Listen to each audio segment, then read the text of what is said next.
आप सबको जय यीशु की। परमेश्वर का धन्यवाद कि उसने एक बार और मौका दिया है कि हम परमेश्वर के वचन से कुछ बातों को सीख सकें, कुछ बातों को जान सकें और परमेश्वर की महिमा अपनी ज़िंदगी से हम प्रकट कर पाएँ। मैं बात कर रहा था, पूछना चाहता था, जानना चाहता था कि क्या बात की जाए, आखिर आज के दौर में, इस समय में क्या बात की जाए। तो जो मुझे मिला वो मैं आपके साथ शेयर करता हूँ कि ना उम्मीदों के लिए उम्मीद। यीशु मसीह ना उम्मीदों की उम्मीद है, आशाहीन लोगों की आशा है, हेल्पलेस लोगों की हेल्प है, जो बेसहारा है उनका मददगार है। आमीन। बेसहारों का सहारा प्रभु यीशु मसीह।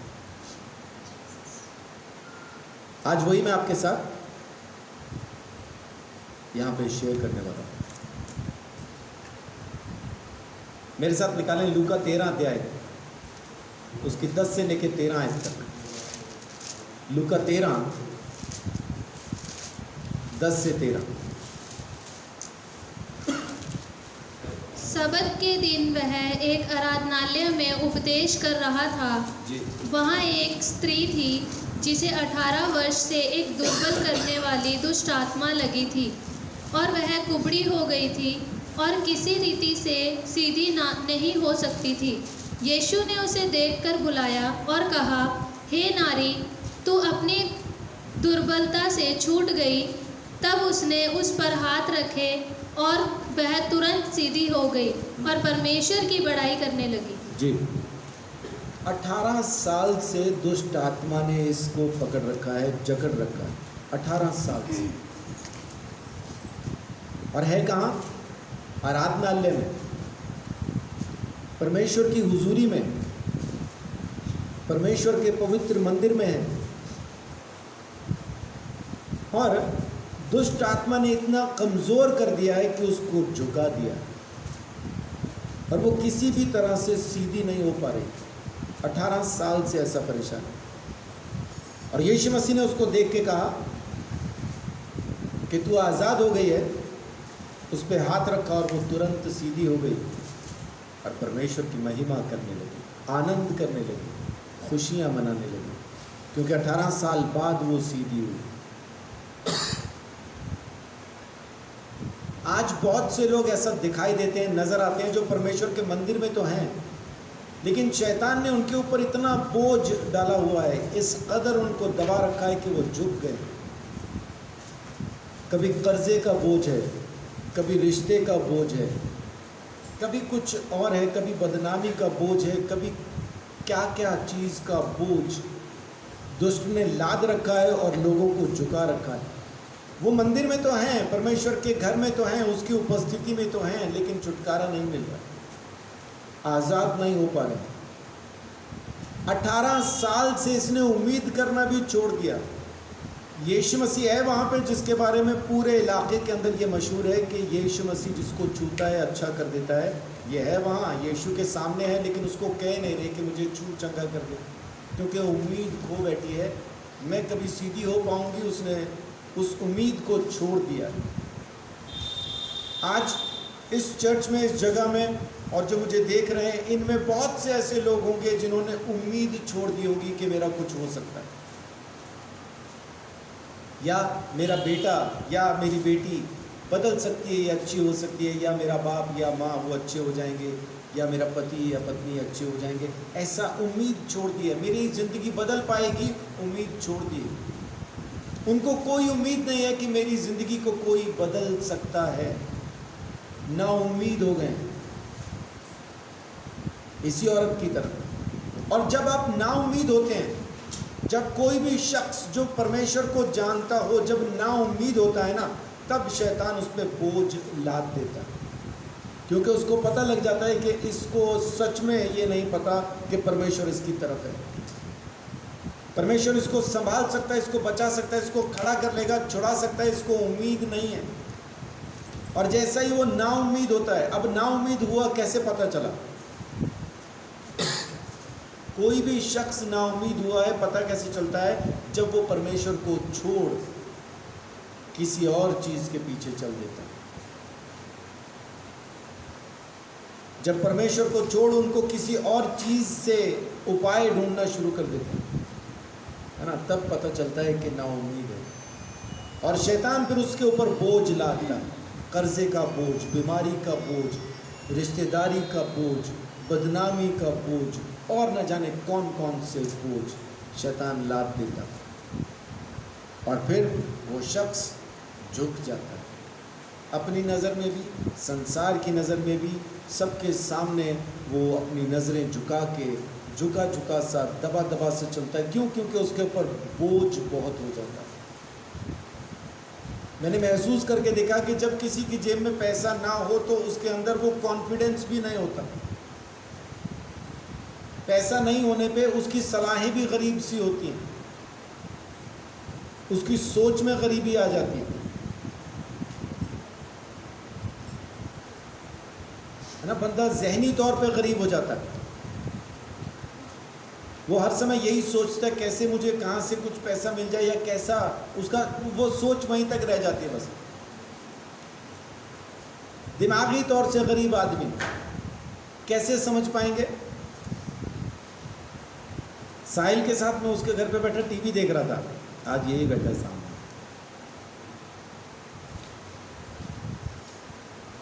तो बीच में ब्रेक आई, तो जैसी ब्रेक आई, ऐड आई, खड़ा होकर ठंडा बेचने लगा। ठंडा है घर में।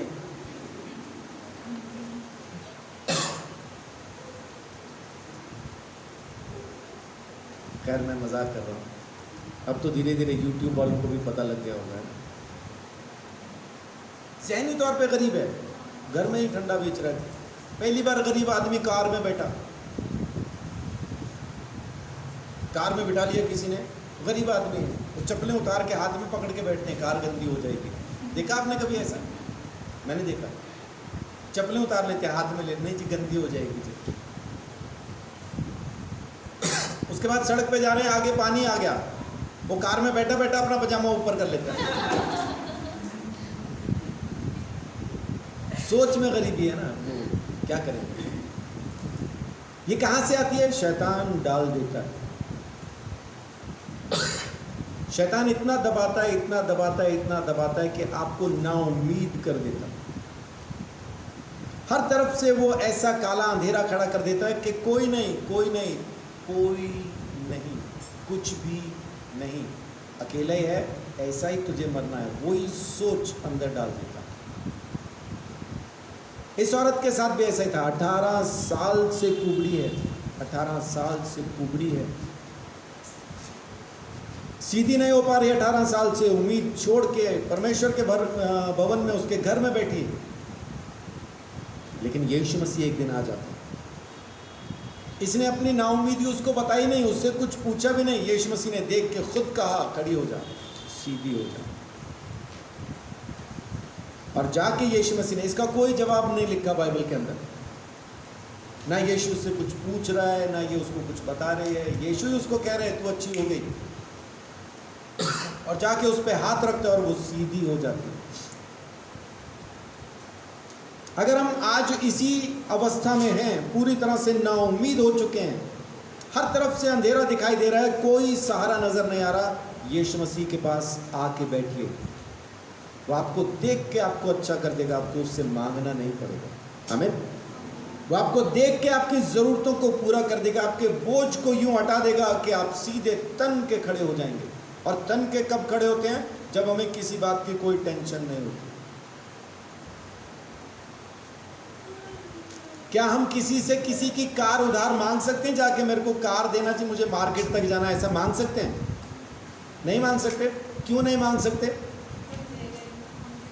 क्यों नहीं देगा? हाँ जी, मैं जानता होगा, देगा क्यों नहीं?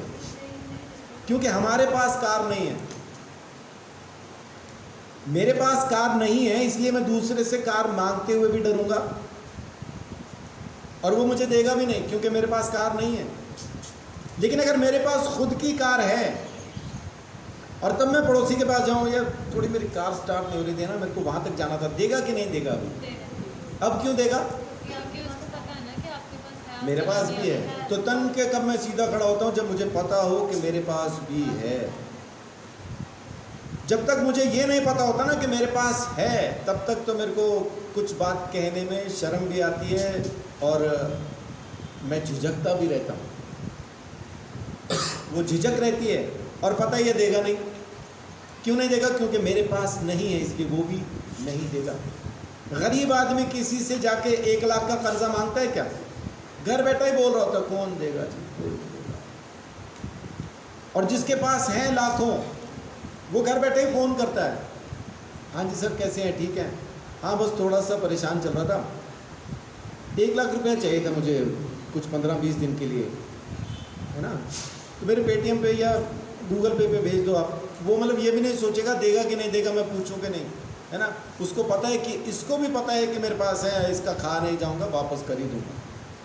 यानी जब आपके पास सब कुछ है तब आप किसी से भी आराम से और पूरी अकड़ के साथ बात कर सकते हैं। नहीं है तो डरे हुए, झुके हुए, घबराए हुए रहते हैं। आज मैं आपको वो दे देना चाहता हूँ जिसके बाद आपको ये लगे मेरे पास सब कुछ है। आमीन। और वो चीज़, उसका नाम है यीशु मसीह। जब यीशु मसीह आपके पास है तो आपके पास सब कुछ है और आप किसी के भी सामने धड़ल्ले से खड़े होके सीना ठोक के कह सकते हैं मेरे पास है। यीशु नहीं तो फिर झुके हुए, फिर परेशान, फिर समस्या है। यीशु है तो फिर सब कुछ है।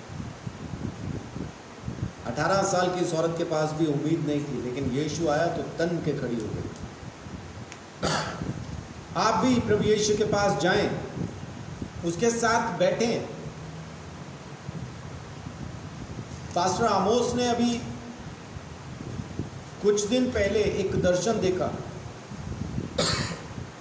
और वो दर्शन 1 अप्रैल से लागू है उनके कहे के मुताबिक।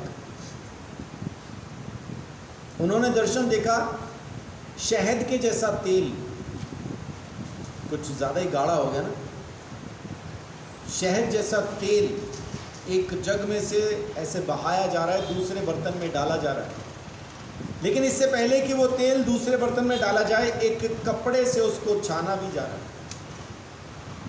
अब ये छना हुआ तेल जो शहद के जैसा बड़ा महंगा तेल है, बहुत घना ऐसा तेल है, बड़ा रिच जिसको हम कहते हैं, वो तेल है, अभिषेक का तेल है उनका कहना है। और उनका कहना है कि ये 1 अप्रैल से परमेश्वर लागू कर चुका है। और परमेश्वर का आत्मा क्या कह रहा है कि मैं ये अभिषेक का तेल तुम्हारे ऊपर अब इस बार छान के दे रहा हूँ। आमीन।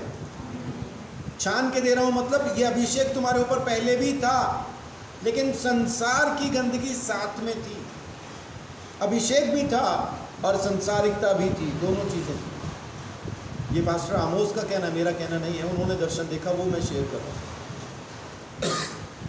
और परमेश्वर कह रहा है अब जो मैं अभिषेक तुम्हें दे रहा हूँ उसमें से मैं संसारिकता को छान के अलग करके प्योर अभिषेक तुम्हें दे रहा हूँ। आमीन। तो वो प्योर अभिषेक आज की तारीख में कितने लोग लेना चाहते हैं? आमीन। मिलेगा कैसे? बस जाके उसके पास बैठो, उससे बात करो, वो अभिषेक आ जाएगा। उसके पास बैठना शुरू कीजिए, उसकी सुनना और मानना शुरू कीजिए, अभिषेक आ जाएगा। आमीन। दूसरा उदाहरण मैं आपके साथ शेयर करना चाहता हूँ। यूहन्ना 5 अध्याय 5 से लेकर 9 तक।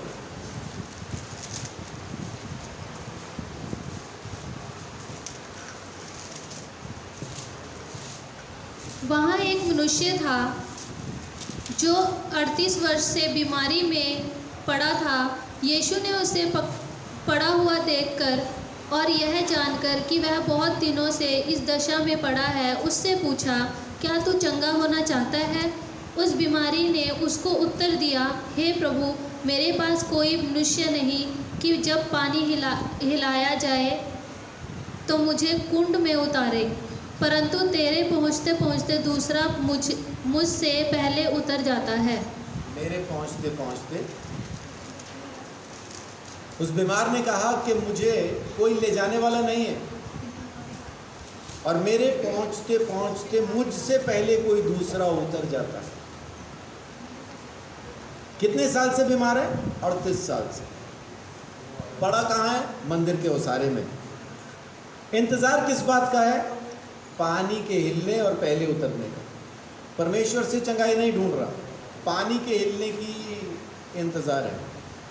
बहुत से लोग आज की तारीख में पानी और तेल से चंगाई पाना चाहते हैं, खरीद रहे हैं तेल चंगाई के लिए, बेच रहे हैं तेल चंगाई के लिए। पानी भी बिक रहा है, पीने के लिए नहीं, दुष्ट आत्माएं निकालने के लिए, चंगाई करने के लिए। पानी भी बिक रहा है, तेल भी बिक रहा है, लोग खरीद भी रहे हैं और उस पर तुर्रा ये कि गवाहियाँ भी आती हैं कि अच्छे हो गए। 38 साल से बीमार है, इसको उम्मीद नहीं है कि कोई इसको वहाँ पहुँचाएगा। यीशु ने पूछा क्या तू अच्छा होना चाहता है? तो जवाब था कोई है ही नहीं जो मुझे पानी में उतार दे। जब पानी हिले तब मुझे कोई पानी में उतार दे, ऐसा कोई नहीं है। इससे पहले कि मैं उतरूं कोई ना कोई और उतर जाता है। और वहाँ पे क्या चीज़ मशहूर थी, क्या जुड़ा था उस कुंड के साथ कि जब स्वर्गदूत पानी हिलाएंगे तो जो पहले उतर जाएगा चंगा हो जाएगा। लेकिन बाद में उस कुंड की जो थोड़ा चेकिंग की गई, बाद में आ गए ना दूसरे लोग, साइंस वाले लोग पहुंच गए। तो जब उन्होंने वहाँ पे जाके उसकी चेकिंग की तो पता चला कि नीचे चूने की चट्टानें हैं। चूने की चट्टानें हैं। जब कोई चट्टान नीचे तिड़कती है, अब चूना पानी को गर्म करता है, ये पता नहीं कितने लोगों को मालूम है। तो जैसे ही चट्टान तिड़कती है वहाँ पे जब वो उसको नीचे गर्म करता है तो वो बुलबुलों के साथ पानी हिलता है, ऊपर तक हिलता है। तो वो स्वर्गदूत नहीं हिला रहे, नीचे चूने की चट्टानें हिला रही। लेकिन लोगों ने मान लिया स्वर्गदूत पानी हिलाते हैं, जो उतर जाएगा अच्छा हो जाएगा। वहाँ कोई अच्छा हुआ इस बात का सबूत बाइबल हमें नहीं दे रही है। लेकिन ये ऐसा माना जाता है, इस बात का सबूत दिया बाइबल ने। लेकिन वहाँ कोई अच्छा हो गया था, इसका कोई सबूत हमारे पास नहीं है। ये 38 साल से बीमार है और यीशु मसीह इसके पास आके क्या कहता है? अपनी खाट उठा और चल फिर। कभी कभी हम इंतज़ार में हैं, कोई आएगा, कोई बचाएगा, कोई पहुंचाएगा, कोई निकालेगा, तब हम शुरू करेंगे।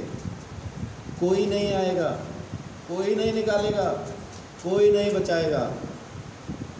यीशु आ गया, अब आपको खाट उठा के चलना है। लेकिन लोग इंतज़ार करते हैं। मेरी पहचान में एक शख्स था जिसने मुझे यीशु के बारे में काफ़ी कुछ तब बताया जब मैं नशे में ही था। हालांकि उसकी बातें आज भी मेरे को नहीं समझ में आती,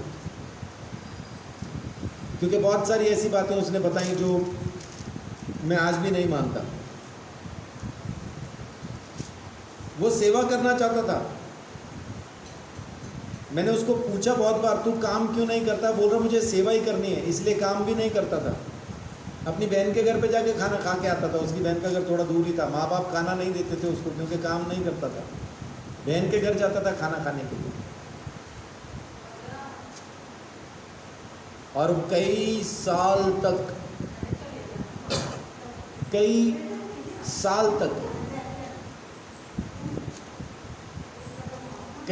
तक बस वो यही करता रहा। सेवा नहीं थी। इंतज़ार किस बात का था?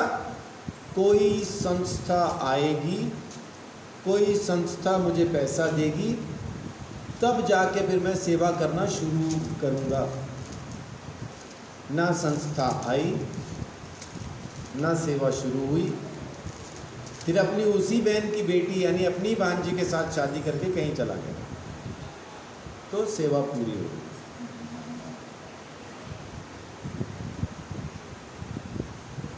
बहुत से लोग ऐसे हैं जो आज भी इंतज़ार में है, कोई आएगा, कोई पहुंचा देगा, तब मेरा काम शुरू हो जाएगा। या फिर इस इंतज़ार में है कि जब हालात इस तरह के हो जाएंगे तो हो जाएगा। यानी मेरे घर की अलमारी में अंदर अपने आप लॉकर के अंदर 15,000 रुपये हर महीने आने लगेंगे, तब मैं सेवा शुरू कर दूंगा। क्योंकि अगर मैंने सेवा शुरू की तो लॉकर में 15,000 आना बंद हो जाएगा ना। तो जब लॉकर में अपने आप 15,000 आ जाएंगे तब मैं सेवा ना। आते हैं हर महीने ईमानदारी से खोल के देखते हैं, नहीं आए, काम पे ही जाना पड़ेगा। ओहो, मैं तो इस महीने से सेवा शुरू करने वाला था, इस बार भी लॉकर में नहीं है। ओके, चलो प्रभु की मर्जी, ड्यूटी पे चलते हैं। हालात नहीं बदलेंगे, पानी के हिलने से कुछ नहीं होता। यीशु मसीह के आ जाने से सब कुछ हो जाता है। उम्मीद पानी के हिलने और उसमें उतर जाने में नहीं है, उम्मीद यीशु मसीह के आने में।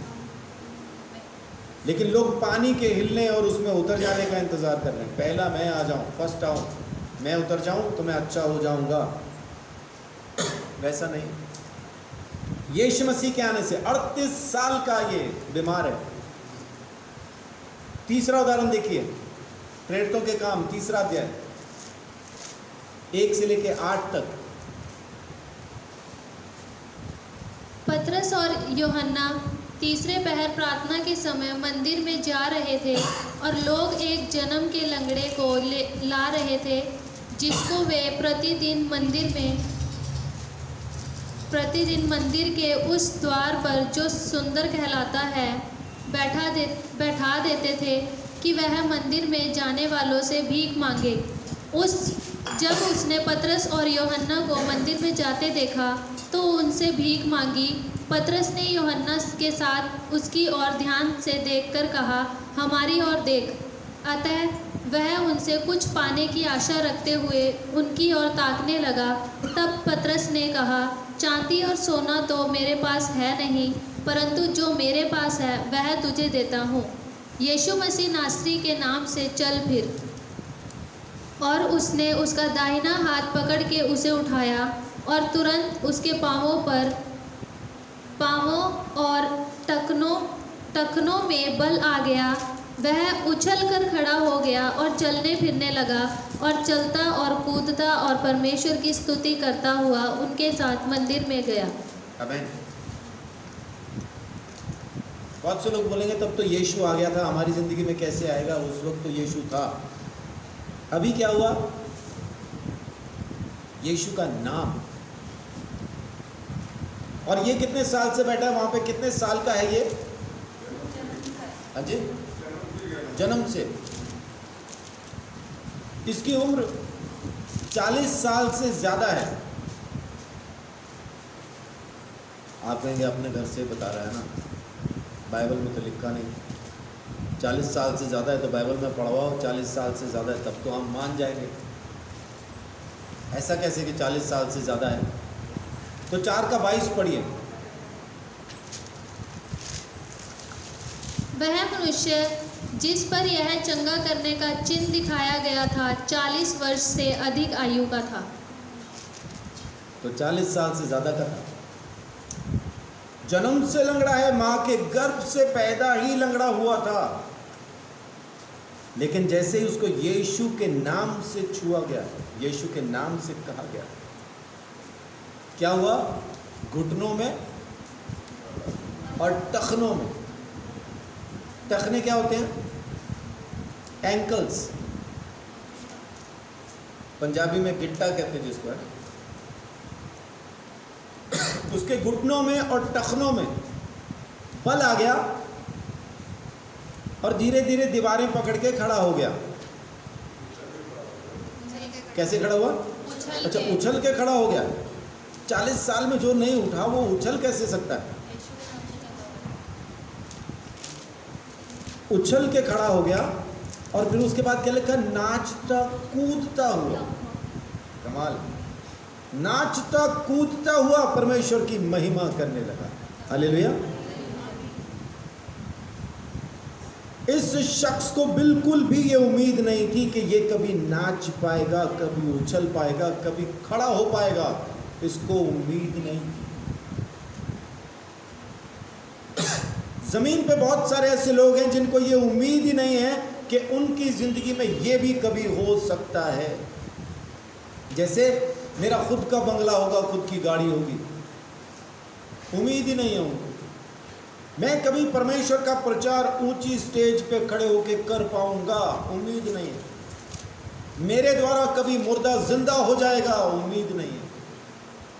परमेश्वर ने मुझे भी चुना है, उम्मीद नहीं है। परमेश्वर मुझसे प्रेम करता है, उम्मीद नहीं है। वो अपने कर्मों पे, अपनी चीज़ों पे, अपनी बातों पे यकीन रखते हैं। 40 साल से ज़्यादा का ये शख्स जो बचपन से, यानी पैदा ही जन्मजात लंगड़ा था, पैदा ही वैसा हुआ था अपनी माँ की कोख से, उसे यीशु मसीह के नाम से चंगा कर दिया। वो नाउमीदी उम्मीद में बदल गई। अब नाचने लगा है, कूदने लगा है, दौड़ने लगा है, परमेश्वर को महिमा देने लगा।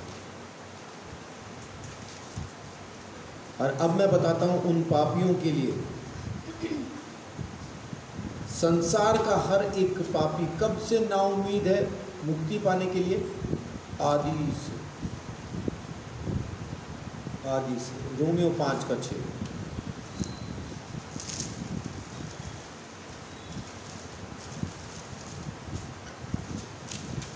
क्योंकि जब हम निर्बल ही थे तो मसीह ठीक समय पर भक्तिहीनों के लिए मरा। यहाँ पे जो निर्बल लिखा है ना, इंग्लिश की बाइबल इसको कुछ और कहती है अपने पास ट्रांसलेशन कोई अंग्रेजी की?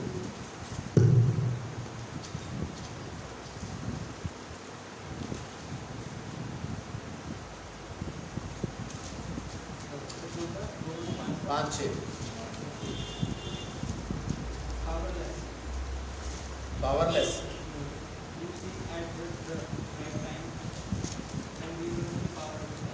हाँ, इसमें क्या लिखा है? पावरलेस।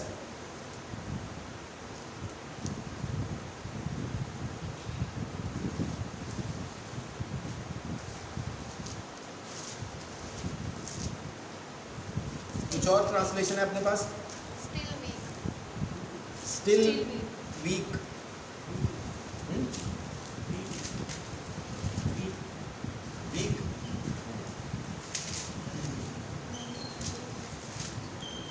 और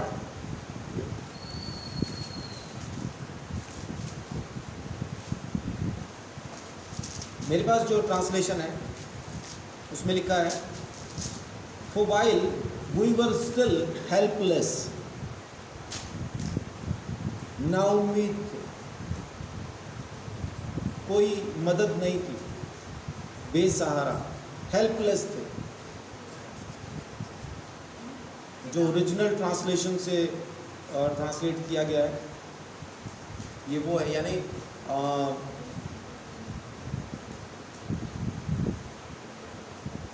जो यहूदियों के लिए कंप्लीट ज्यूइश बाइबल में जो ट्रांसलेशन आती है उसमें है हेल्पलेस।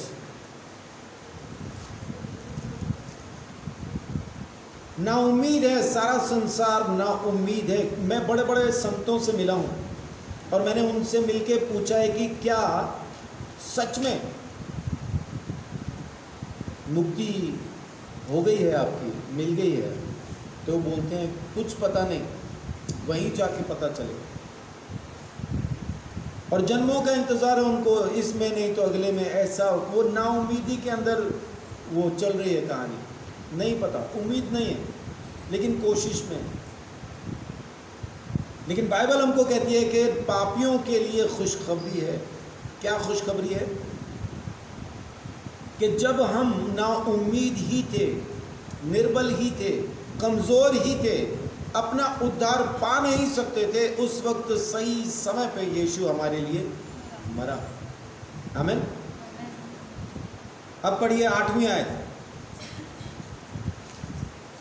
परंतु परमेश्वर हम पर अपने प्रेम की भलाई इस रीति से प्रकट करता है कि जब हम पापी ही थे तभी मसीह हमारे लिए मरा। तो यीशु मसीह हमारे लिए क्यों मरा? परमेश्वर के प्रेम की वजह से।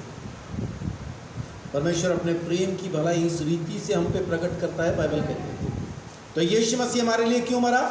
प्रेम की वजह से। 9वीं आयत पढ़िए। अतः जबकि हम अब उसके लहू के कारण धर्मी ठहरे, तो उसके द्वारा परमेश्वर के क्रोध से क्यों ना बचेंगे। तो अभी धर्मी किस वजह से ठहरे? यीशु मसीह के लहू की वजह से। यही धार्मिकता पाने के लिए लोग ना उम्मीद हैं, उन्होंने आशा खो दी है, उम्मीद खो दी है, तसल्ली खो चुके हैं। लेकिन बाइबल कह रही है कि वो उम्मीद, वो आशा, वो तसल्ली, वो मुक्ति, वो छुटकारा यीशु के लहू में हमें मिल गया है। आमीन। 10वीं आयत पढ़िए। क्योंकि बैरी होने की दशा में उसके पुत्र की मृत्यु के द्वारा हमारा मेल परमेश्वर के साथ हुआ, तो फिर मेल हो जाने पर उसके जीवन के कारण हम उद्धार क्यों ना पाएंगे। अब दो चीज़ें यहाँ पे हैं। परमेश्वर से मेल कैसे हुआ? यीशु मसीह की मौत के कारण। पढ़िए इस आयत को। क्योंकि बैरी होने की दशा में उसके पुत्र की मृत्यु के द्वारा हमारा मेल परमेश्वर के साथ हुआ। क्या लिखा है? यीशु मसीह की मौत की वजह से हमारा मेल परमेश्वर के साथ। पहली बात ये लिखी है। और दूसरी बात, उद्धार कैसे हुआ? यीशु मसीह के मुर्दों में से जी उठने के कारण। पढ़िए आगे। तो फिर मेल हो जाने पर उसके जीवन के कारण हम उद्धार क्यों ना पाएंगे।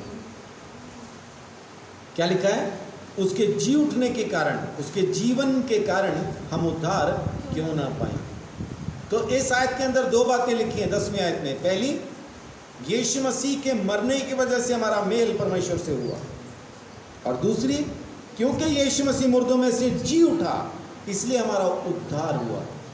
अगर यीशु मसीह मुर्दों में से जी ना उठता तो फिर हमारा विश्वास बेकार था, व्यर्थ था।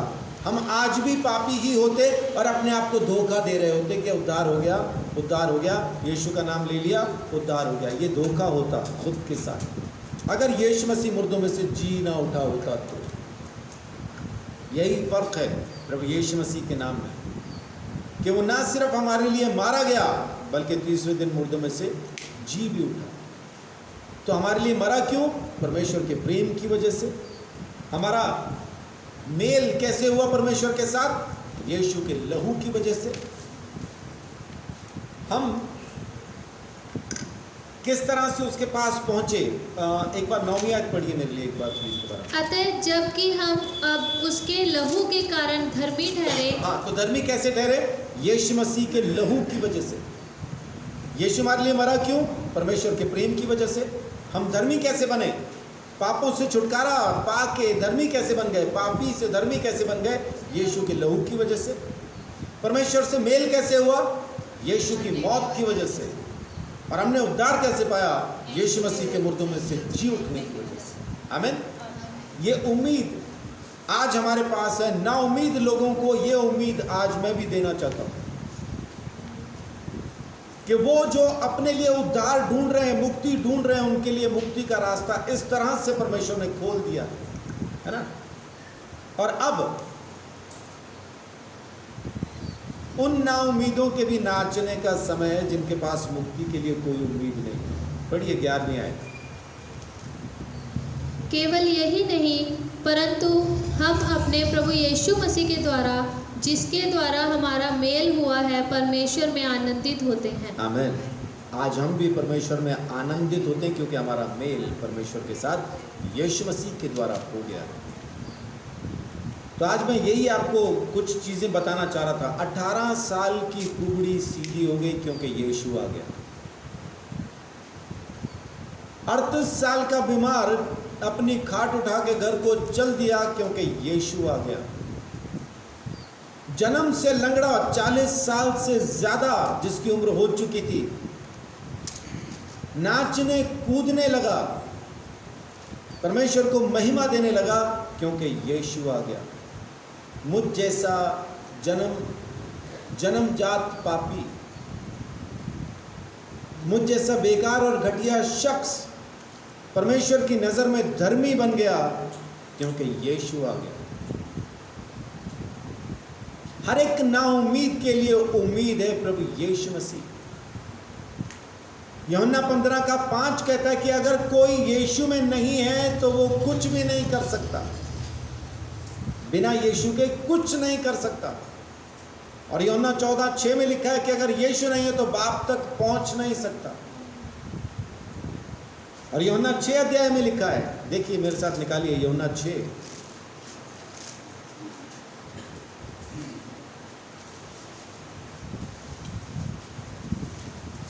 और उसमें पढ़ दीजिए,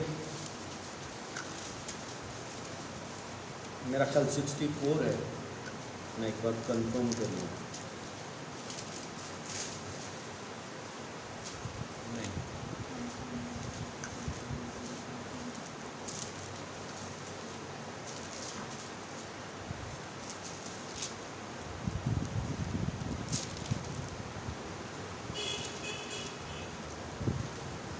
फोर्टी 44 है।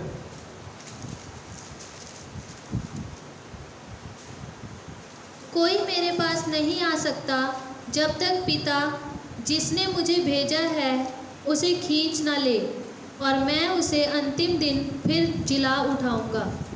कोई भी बाप के पास नहीं पहुंच सकता जब तक यीशु न हो। परमेश्वर ही उसको यीशु के पास लेके आएगा और यीशु मसीह उसको फिर मुर्दों में से जिंदा करके अपने बाप के पास पहुंचा देगा। अगर आज की तारीख में हर एक पापी के लिए कोई उम्मीद है तो यीशु है। बेसहारों का अगर कोई सहारा है तो यीशु है। दुष्ट आत्मा ने कितना ही बोझ क्यों ना डाल दिया हो, हटाने वाला यीशु है, सीधा करने वाला यीशु है। कितना ही हम इस इंतज़ार में क्यों ना हो कि कोई आएगा, ये चीज़ें होंगी, जब वो हो जाएगा तब उसके बाद फिर देखेंगे, 9 मन तेल होगा तो राधा नाचेगी, ना 9 मन तेल होगा ना राधा नाचेगी। इल्ज़ाम परमेश्वर का। मैं तो तैयार था, उसी ने नहीं किया। हम इंतज़ार कर रहे हैं पानी के हिलने का, हिलेगा तो जाएंगे, हिलेगा तो होगा, है ना, ऐसा होगा तो अगर ये हो जाएगा तो मान लेंगे प्रभु है, अगर वो हो जाएगा तो मान लेंगे प्रभु है, मेरे साथ ही क्यों, तेरे साथ क्यों नहीं, वैसा लगा रहता है। बहुत से लोगों के सवाल होते हैं, मेरे साथ ही ऐसा क्यों होता है, परमेश्वर मेरी ही परीक्षा क्यों ले रहा है? क्योंकि तू बैठा है एग्जामिनेशन हॉल में तो तेरी लेगा ना परीक्षा। वो जब बाहर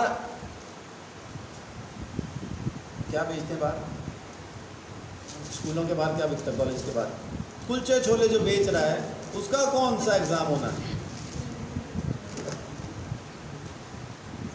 जो एग्जामिनेशन हॉल में बैठा है उसी का तो एग्जाम होगा, या बाहर कुलचे छोले बेचने वाले का भी एग्जाम होगा?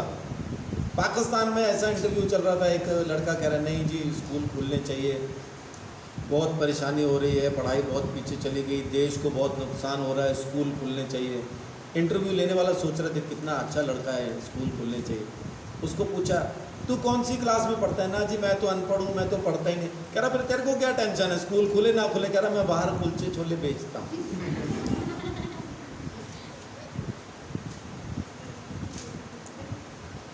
इंतजार न कीजिए कि कोई आएगा तब हालात बदलेंगे।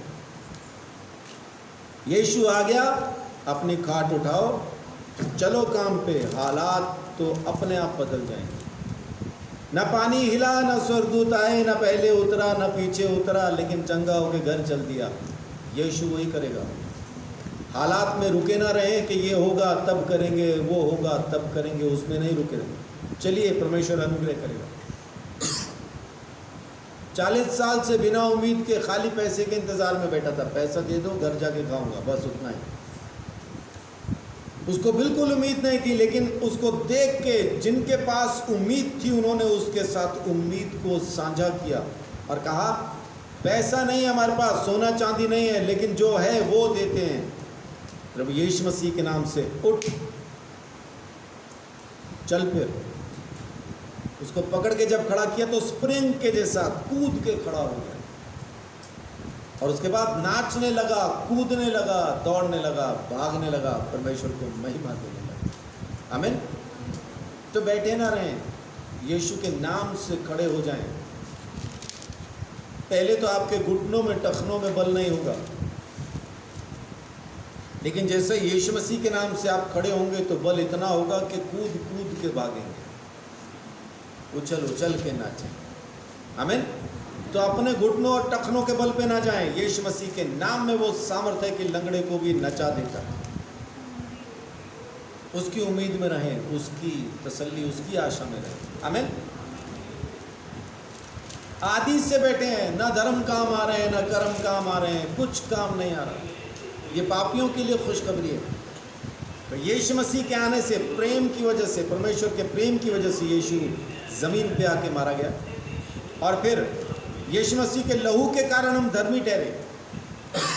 यीशु मसीह के मर जाने की वजह से हमारा मेल परमेश्वर से हुआ, और यीशु मसीह के जी उठने की वजह से हमने उद्धार पाया, और आज की तारीख में हम प्रभु यीशु मसीह में आनंदित हैं। सो सारी उम्मीद प्रभु यीशु मसीह में है, सारी तसल्ली प्रभु यीशु मसीह में है, सारी सामर्थ प्रभु यीशु मसीह में है। बस यीशु के पास बैठना शुरू कीजिए।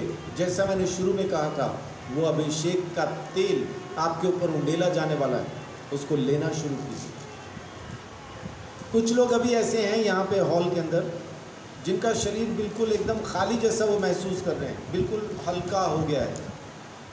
ऐसा कोई है?